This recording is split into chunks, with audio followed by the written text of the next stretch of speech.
Travis Tomlinson. I am the brand manager for McLaren Newport Beach. On either side of me, I have a McLaren Senna. To my left, a Senna road legal car. To my right, a Senna GTR race car. Both cars are finished in rocket red and anniversary white to commemorate McLaren and Ayrton Senna's accomplishments in the 1988 Formula One season, where they won 15 of 16 races and ultimately taking home the Constructor World Championship and the Driver World Championship trophies. Not only are both cars painted by MSO in the same livery, both cars also feature the number 12, which was the number that Ayrton Senna used in the 1988 Formula One season on his MP44 race car. The GTR additionally showcases a Brazilian flag, which was Ayrton Senna's country of origin.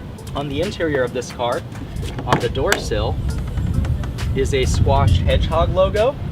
This squashed hedgehog logo is to commemorate Alain Prost and Ayrton Senna's rivalry in Formula One. Prost having been sponsored by Sega Genesis and Sonic the Hedgehog being the predominant game during that time. Every time Senna would beat Prost in a race, one of these squash hedgehog logos would be added to Senna's MP44 race car. Now that we've discussed the inspiration behind the specifications of both cars, let's talk about what makes the Senna one of the greatest road legal track cars of all time, and how the GTR takes such extreme track focus to an even higher level. Even the US road legal Senna, compared to most track-only race cars, has a very aggressive front splitter, front active aero system, very aggressive wheel well pressure relief system, very aggressive cooling and intake system, and of course the very aggressive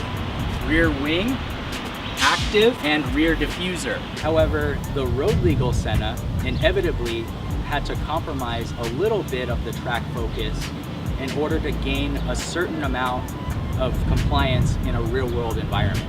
A couple examples of this: firstly, on the road legal Senna, the ride height, even in the car's most aggressive setting, which is the race mode, it's still a little bit higher than the GTR is. And this is to be able to navigate bumps and driveways, obstacles that you would encounter driving this car day to day. Another example of this, although the road legal Senna has a very aggressive rear diffuser and an ultra aggressive rear wing, this car still had to meet US crash test regulations. So the rear diffuser had to be recessed, and so did the rear wing, so that neither of those protruded past the rear bumper. The rear bumper is the leading edge of the rear of the car, and it is able to withstand a 10-mile-per-hour collision without sustaining any damage to the rear whatsoever. Conversely, the Senna GTR, which is not bound by US crash test regulations and is not even restricted by any motorsport sanctioning body, it's truly an unlimited race car. The rear diffuser is able to stick out as far as it needs to, which is beyond the rear bumper. And the same goes for the rear spoiler. It can stick out as far as it needs to, which is again beyond the rear bumper. Some of the other aspects of the GTR that you will not find on the road car are the air jack system, which operate the 4-post air jack system to quickly and easily raise the car to change all 4 wheels and tires. Another aspect on the rear would be the dual LED rain lights to make the car more visible in poor weather conditions to other racers. Senna GTR also features a rearward facing radar system to alert the driver of the car of any approaching vehicles from the rear at an abnormally high rate of speed. And last but not least, the rear tow hook, which is painted in a visible color so that it's easy to locate. For any support staff, if this vehicle were to need to be towed for any reason, support staff knows quickly where they're able to safely tug on this car from, because the last thing that you would want on a car as especially expensive as this is for support staff to be tugging on the car and potentially damaging one of these very expensive carbon fiber components. Some of the other exterior aspects of the Senna GTR that you won't find on the road legal Senna are the radio antenna for the communications between the driver and the pit, as well as the GPS module, which works with the V-Box track telemetry system to track your sector times, lap times, where you're on the brake, how hard you're on the brake, where you're on the accelerator pedal, and how hard you're on the accelerator pedal. It keeps track of all of that to review later.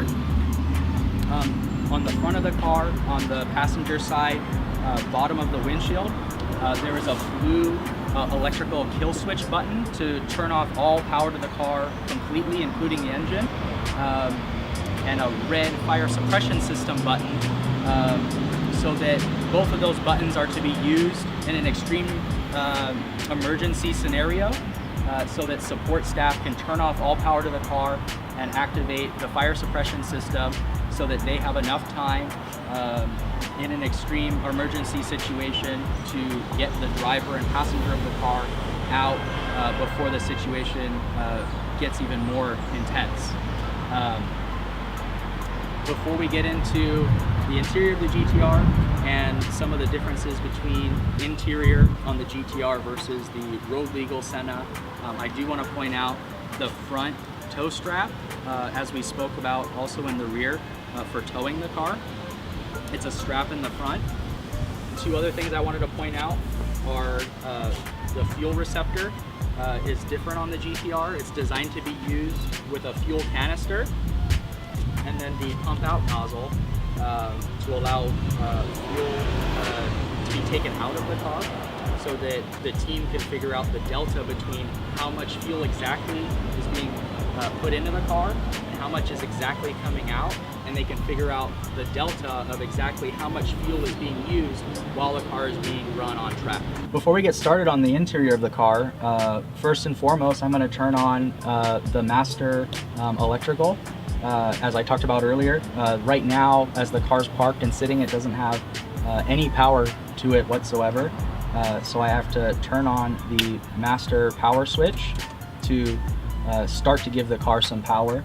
And once it wakes up a little bit, I'm going to go ahead and hit the accessory power on, hitting the start-stop button on the roof here. Now that the accessory power is on, there's some familiar features that you'll find in the road-going Senna as well as other McLarens, like the turn signal stock. The turn signals actually do work on this car, and so do the high beam functionality, and on the opposite side, the windshield wiper controls are the same. But some of the things that are different about this car that are unique to the GTR are the instrument cluster, which is a lot different than the foldable display on the road car. And probably most notably, the removable steering wheel to make it easier to get in and out of the car. And then on the steering wheel, I'll go over some of the buttons with you. You have a manual DRS drag reduction system button for the rear wing. You have a push to talk for the radio system. And believe it or not, you can actually drive this car in automatic. You do not have to necessarily use the paddle shifters, which use the same rocker design where you can upshift or downshift with either paddle, like you can in every other McLaren. And also, you know, like the road legal Senna and other McLarens, there's two dials to adjust the driving modes, your handling settings and your powertrain settings. But on the GTR, there's a wet mode, a track mode, and a race mode for both dials. And then you still have your launch. Yeah, that's pretty much what's going on the steering wheel. And then, you know, last but not least, on the infotainment screen, if you can call it an infotainment screen, you have your master power switch like we talked about. And I'll go over actually how to properly turn the car off before we finish the video. But you have your defrosters, your demist for the interior windows of the car, and then the driver and passenger have their own interior fire suppression system button like we talked about on the exterior of the car. And like the road-going Senna, but unlike many race cars, Senna GTR has a fully functioning air conditioning system. It has 9 fan speeds, and then you can control between cold or hot, but it has a fully functioning air conditioning system. Now, to properly turn off the car, what you'd want to do is again hit the start stop button to turn off the accessory power, and you'll hold it for a second or two until the car goes to sleep. And once the car is asleep, then you would go back and turn the master power off. Thank you for your viewership. I hope that you appreciate a little bit more on the backstory behind why these two cars are specified the way they are. And I hope that this video was insightful in knowing a little bit more about why the McLaren Senna is one of the greatest road legal track cars ever made, and how the Senna GTR takes that extreme level of track focus to an even higher level.